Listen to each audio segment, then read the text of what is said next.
Hello and welcome to this episode of Project B. We've got a little bit of a scenery change, and that's because on this episode we're going to go through our own personal cars, 5 things we hate about them and 5 things that we absolutely love.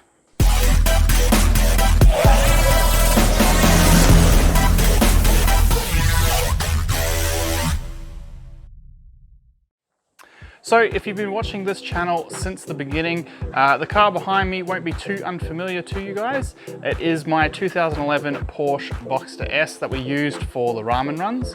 I've owned this car for a little over 2 years now, and it's been a dream come true.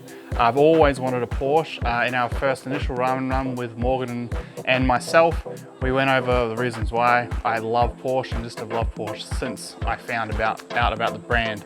So today we're going to go through the things that I absolutely hate about the car, as well as the things that I absolutely love. So my biggest pet peeve with this car, it is only small. There could be worse problems, but it's infuriating when you think about how much this car cost, the other cars of the time, and the fact that this is pretty much a standard feature across all cars. And that's Bluetooth audio. This car doesn't have it. It has Bluetooth for calls, but you can't Bluetooth your music to the entertainment system, which means that I have to run this cord in a car that cost over 6 figures, brand new. I think it was, the sticker price is 170,000 for this car. Which is stupid. While owning the Porsche, I also owned a Volkswagen Golf GTD, exactly the same year, 2011, and that came from the factory with Bluetooth audio. So there is no excuse. Porsche is owned by Volkswagen, so it had this technology available to it. It just decided, for whatever reason, to not put it in, which is infuriating. So my second thing that I don't hate, I think it's just a missed opportunity, is the way the paddles work. So whenever anyone ever hears paddle shift, they always think, oh, you pull one on one side, that changes up, you pull one on the other side, that changes down.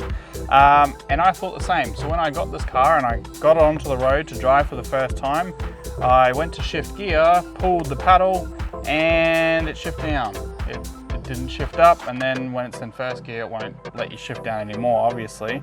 And then I came to the realization that for this, it doesn't really have paddles. It has these weird knobby things that doesn't matter which side you press forward for shifting up, and you pull back for shifting down. And I just think that, I mean, nowadays everyone does one paddle on one side shifts up, the other one shifts down.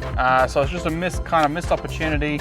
At the same time, I'm pretty sure in the higher end Porsches, Lamborghinis, Ferraris of that nature, they had paddle shift. I definitely know the GTR had paddle shifts. It's just not as cool. It's not as fun when you're flooring it down the highway or in Mexico, and you have to push for it. Just missed opportunity. So the third thing that I hate, or not so much hate, I don't think I hate any of these. I think it's probably just minor inconveniences that should really have been rectified before they launched the car. But third thing is the boot. When you hear of a mid-engine car, you think, oh great, it's great for handling, sounds amazing having the engine exhaust right behind you. But what people don't tend to think about is the fact that there is an engine and gearbox under here which makes this like an oven. So there have been a couple of times where we've taken this out, gone up to Mount Tamborine for a picnic, and all of our cold drinks, cold meats that we've stored in for the picnic have now become cooked and really hot, which kind of defeats the purpose of having a nice weekend car like this, is having everything cooked. Even the front trunk isn't too bad, but it still does get hot. It's not too cool at all. So yeah, if you want anything to not be cooked, you have to either take it with you or put it inside the cabin. And normally for the picnic kind of stuff, that stuff's too big to fit in the cabin. So you end up with hot Coke or lemonade or whatever you're drinking. So the fourth thing that I don't like about this Porsche isn't actually just about this Porsche. It's about I think all European cars. Well, I know Morgan's BMW did it. I believe the Volkswagen I had before this also did it. And that is the fact that when the car is driving, it locks the doors, which is good, fine, have no problem with that. It's just when you stop, the doors are still locked. And without fail, when people come in here for the first time, they go to get out and they can't get out because the door handle's not working because the doors are locked. On the Porsche, they do have a good feature where you just pull it twice. So the first time it won't work, but the second time it will unlock the door and let you out. Or you can either use the central locking to get out. Just annoying. None of the JDM cars do that. It's just annoying. So it was actually really hard to come up with 5 things that I don't like about my Porsche. You'll probably honestly think of these things as quite nitpicky little items, and they are, because frankly there isn't actually anything I absolutely hate about the car. But for the final thing, I don't hate it, everyone probably knows it, and that is the price. Because I rebuilt this car, I spent a lot of time with my local Porsche dealership and spent a considerable amount of money just in parts to repair the car. I only included it on this list just because there's really nothing else. That's about it. And everyone should know, it goes without saying, that to get in and experience the Porsche experience, you have to pay to play. It is very expensive. And if I probably would have still gone ahead and gone through with the rebuild, having known that. But probably a thing to keep in mind if you're wanting to embark on your own Porsche project. So now for the things that I love about my car, my 2011 Porsche Boxster S, is the best. First thing is the sound. Nothing comes close to how good this engine sounds, especially being mid-engine, having the engine right behind you. The air intakes are literally beside you pretty much, right beside the doors. The sound is just phenomenal. Anyone that gets into the car, there's just a smile, a laugh of how amazing this car sounds and feels. The best way I can describe it is it sounds literally like all of the games. It sounds like what they have in Need for Speed, it sounds like Gran Turismo. They all nail the sound perfectly, and that's just times 10 when you're in the car. Unbelievable sound, and easily the best sounding car I've ever owned or been in.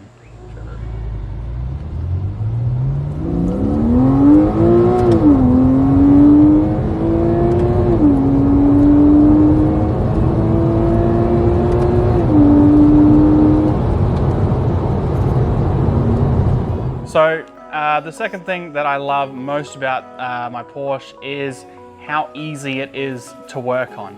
Now there was a few things in the beginning that were a bit of a kind of learning curve and just adjusting to, because I came from all Japanese cars, stuff like hex, bolts, and screws and that kind of thing. I never encountered them on JDM cars, but as I found now working on more European cars, especially the Porsche, the entire thing's just hex and Torx parts.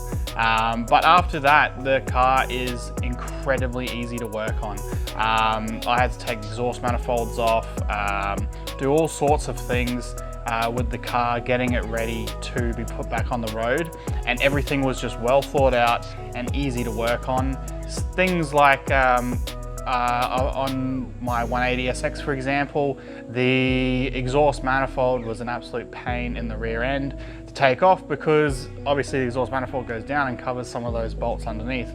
At Porsche, they thought of this, and they've deliberately routed the exhaust manifolds to allow an extension with a socket on to take that exhaust manifold off. Things just have they've put extra thought into if someone needs to take this off or put it back on, how is the easiest way we can do this? And I think that's probably why they do come with such a big price tag, is because there is so much engineering and thought behind these vehicles and how they're put together. Things like the headlights, for example. One of the biggest shocks I had is the fact that the headlights are not screwed in by any screw at all.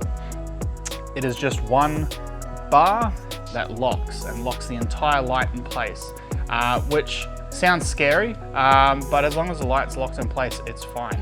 And then all it is to take the entire headlight assembly out of, I don't know about other Porsches, but for this Porsche, is just an Allen key through the front trunk, click, and the entire light comes out, which makes installation, removal, especially when we're painting the vehicle, so easy. The guy who painted the car actually commented on the fact that it was incredibly easy to take apart the car to paint pieces of the car. So really, really easy to work on, and it's been a pleasure to work on it my entire ownership.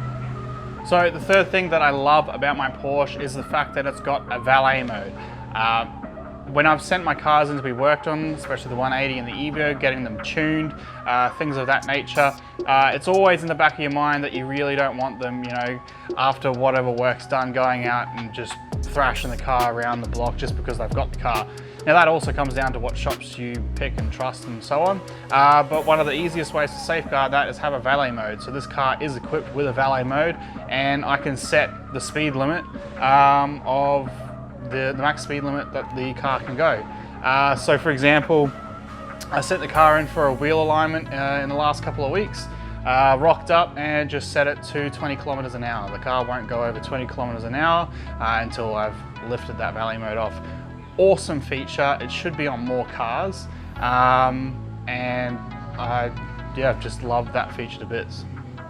The fourth thing that I love about my Porsche is the fact that it's got so much storage space.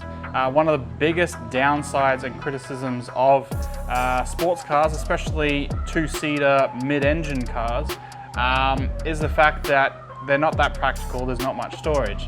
Now Porsche's just nailed this out of the park. You've got a boot bigger than most cars in the front. You've got a boot similar to most cars in the back. You've got each door have got inside the actual door itself have their own little pockets, glove box, center console. Behind the drivers, there's a parcel shelf. Just insane amounts of storage. You can literally put stuff everywhere. The only downside, like I talked about in the things that I don't like about the vehicle, is the fact that if you put anything in the front or the back, they're going to get a bit hot.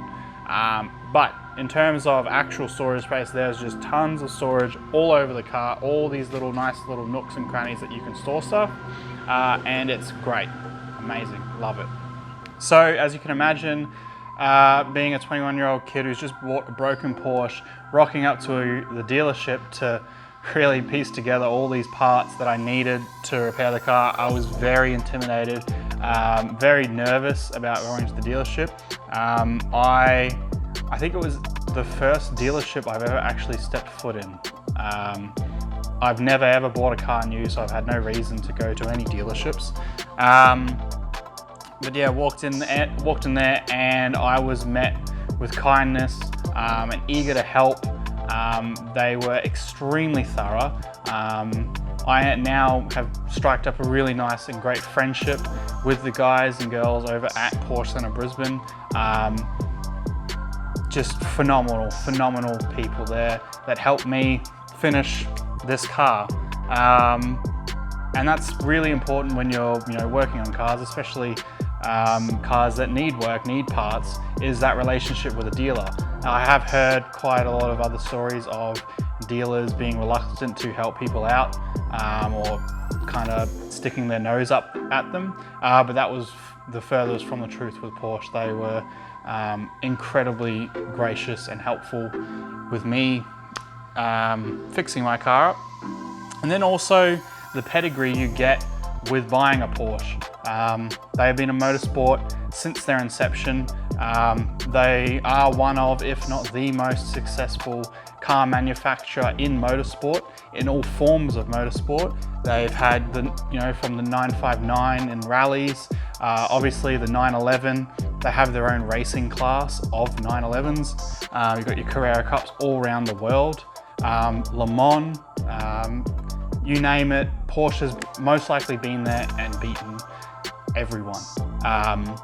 Also in terms like Nürburgring, the 911 GT2 fastest production car around the Nürburgring. You've got the 918 Spider, the list goes on and on and on, and every step of the way Porsche is just killing it, especially in the motorsport world. And that's one of the big reasons why you do pay a lot of money for the badge, is you've got that pedigree behind you. But yeah, those are the things that I absolutely love, and the things that I wouldn't say hate, but are a little unfortunate about my 2011 Porsche Boxster S.